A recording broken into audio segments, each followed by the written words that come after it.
What's up, guys? C2113 here, and I just wanted to, I know it's been a while, I just wanted to make this video real quick for you. Been real busy, but I know I did promise this video, and I didn't want to put it off any longer. This is going to be a review of the Merit Case waterproof 7 Plus case, which I have on my 7 Plus right now. So, what is my review? Well, first of all, I did a water test, but the video unfortunately didn't. I don't know what happened. It got deleted, and so I can't seem to find it. But I can confirm that it was waterproof. But here is where I sort of, part of the reason why I didn't want to make this video initially, and I'm only now making it. And even then, I hesitated to make this, and I wanted to wait a little longer, but I didn't want to deny you guys the video. So, drop-wise, this case is great. Durability-wise, it's good. Initially, anyway. Call quality was the one thing that is kind of unavoidable on any of these waterproof cases, especially something this cheap. I'm guessing whatever membrane is here, it's probably just some sort of plastic or nylon something. And so as a result, it's not optimized for transmitting sound through it, and so therefore it sounds pretty bad on the other end. Most people couldn't hear me. Another issue is because of this hollow back and how it doesn't sit flush against the phone, as well as, let's say, a LifeProof, it does cause very strange noises when you're on the phone and you so much as brush your finger along here, because this whole thing acts like an echo chamber and the microphone at the bottom. But here is kind of where I currently stand with the case. As someone who does a lot of work on their own car, a case like this was invaluable because over my break from school, I did a lot of work, which included a lot of AC work, and of course I got PAG oil, which is the compressor oil for the system, all over the phone, and it's pretty gross and definitely something you don't want to eat. And so it was great to have a phone that I could just wash, just straight up, just get high grease removing soap and just go at it. But nothing, harsh, no harsh solvents or anything, because I knew it's still plastic. So I just used, dish soap. All right. And I have to unfortunately report it started leaking. Not a major leak, but a leak nonetheless. And it seems like that leak started after the phone was dropped on its face. So the phone slipped out of my hand. It dropped onto a hardwood floor like this on the bottom left corner. And after that, I noticed that whenever I washed the phone, water would get in right over here and just sort of be there. And it didn't seem related to the charging port. Although I also will say that the charging port cover could definitely seal a little better. So if we go over this port real quick and we just look at it, it's not really made of a very soft, pliable material like you would expect. Like on the LifeProof, I know that there is a very soft, silicone type, gasket, and of course the LifeProof ones typically are a fold-up sort of press-on seal. So I would argue that they probably seal a little bit better, but this is a sort of press-in seal, which is always going to be more difficult to make well, and also difficult to protect against wear. Which is probably why they didn't go with a softer material. But the problem here is, of course, it's not very pliable. So I would notice that it would, there's always a risk if you open this case when it's even just a little bit wet, that water can find its way onto this surface here, and then also onto the inner lip of the seal. And then when you push it closed, you might push in a little bit of moisture. And then not only that, now that there's moisture in between the seal and the inside, it'll almost act like a wick and could suck in some water the next time it's submerged. Because water has the whole wicking properties that will allow it to be to follow a path with water already on it. And I do think that this is one point they could improve. Also, this, though it hasn't failed me yet, this does seem a little sketchy, this connection here. And it would be very nice to see this sort of improved. Also, it does seem, you know, a little bit, although it does look nice once it's closed because it's coming from the side, so there's no weird thing coming from the bottom. This does end up blocking a lot of the speaker because the connection to the body is here, and so even though the speaker extends all the way over here, you only get this little outlet here, and then of course it fires out the back. So as a result, it's not the greatest there. The mute switch though works great. Mute switch great. The buttons are all easily accessible, very easy to tell. The camera lens is not too bad, but definitely could use a better coating on there. Even though it's plastic, you know, you could still coat it with something. It gets oily very easily, and then it's hard to tell, you know, when you're taking pictures initially that's the problem, and you have to keep wiping that off. And then of course the cover on the flash, honestly, could be a lot better. It's just a very thin, I'm trying to see if I got something that I can poke it with. Here. It's a very thin type of membrane, similar to what's used, oops, I'm dropping stuff, similar to what's used in the home button. So to cover the Touch ID home button here, it's got this very thin type of material you can see here. Clear and soft. And it's the same type used here on the flash, as you can see. And I think that's a very poor choice because it's recessed, so it's in there. And so as a result, it's harder to clean. And then two, it's very staticky, being this soft, thin plastic. Man, I'm throwing things all over. All right. And also, it's difficult to clean because it moves away from you unlike a solid piece of plastic. And also, being that it's constantly sort of fluttering around depending on how much air is in the case when you close it, it'll throw off your flash. It may throw refractions off and just cause poor flash performance. So again, that's also slightly problematic for me.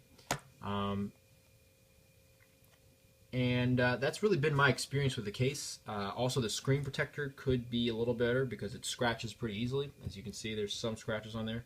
But again, it has survived, and it's doing okay. Overall, you know, I really can't complain for $25. I think my update will be to see how well this case, how well the company handles this. I'm going to call the company. I'm going to send them an email, contact them somehow, and tell them that the case has failed, and see what they have to say about that, because they do say they have some sort of warranty. So before I go through the process of trying to get a return or something through Amazon, I will see what they can do for me, because I do find this company, you know, the case had good reviews. I can't say anything but good things about it for the most part, except for that flaw. And you know, my rating in the end really will hinge upon how they address this, because otherwise for $25 you can't beat this, because I guarantee you, again, despite its many flaws, it's no different than any other waterproof case. So, you know, you might say, oh man, why would I ever, oh, it's so terrible, you just listed all these things wrong with it. Well, yeah, I did, but I would say the exact same things about the LifeProof Free, or the Frey, or however you pronounce that, the FRE, the one that has the plastic screen protector in front, because fundamentally those are your issues. And maybe the only other thing I would say is that you'll see here that there's a slight raised area next to where the space bar would be on a keyboard, which can be a little bit annoying when you're typing.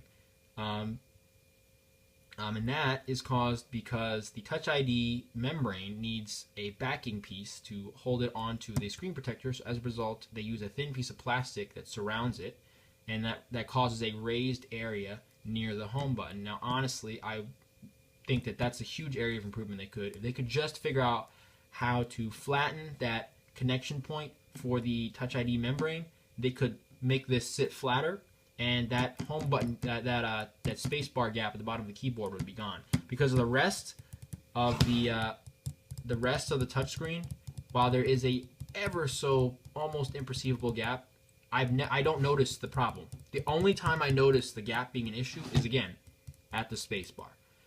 And that is a very annoying problem, because you have to basically become accustomed to pushing extra hard. So you're typing, and then you have to, push extra hard where you want to put a space. And that's very counterintuitive, so it's something you have to learn. And it can get very annoying. And I know if someone has less patience, they probably won't ever learn. They'll just throw the case out.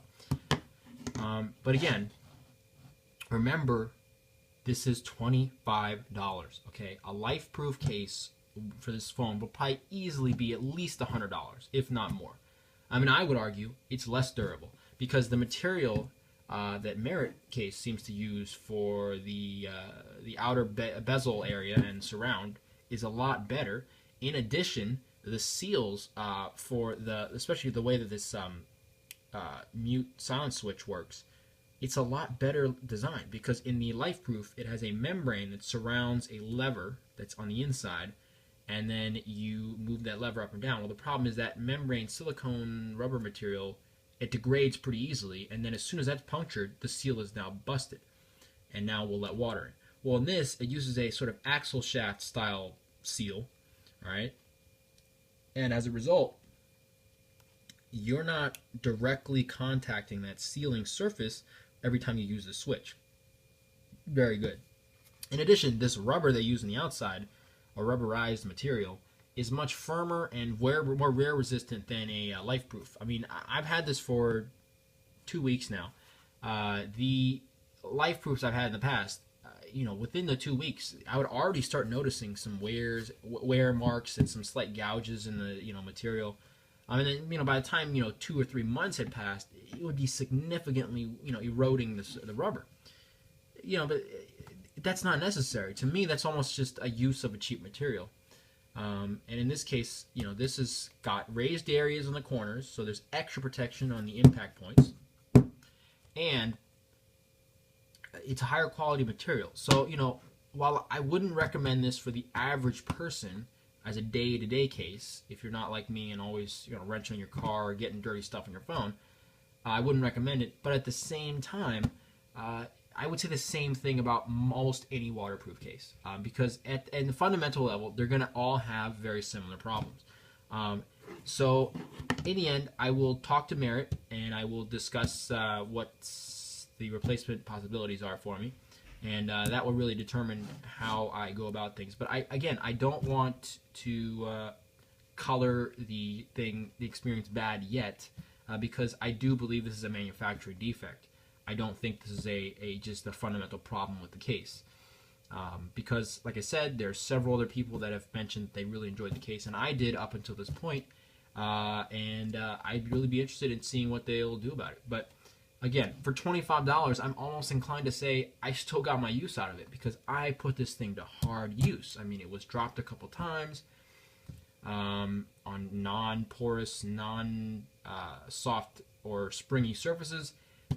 It was washed probably 4 or 5 times a day, if not more.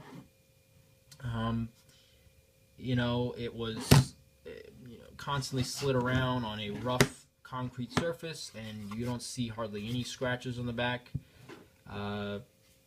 It was in a pocket with a pocket knife and some keys, and that's mostly what, it was on the other side, but even so, it would jostle around in there.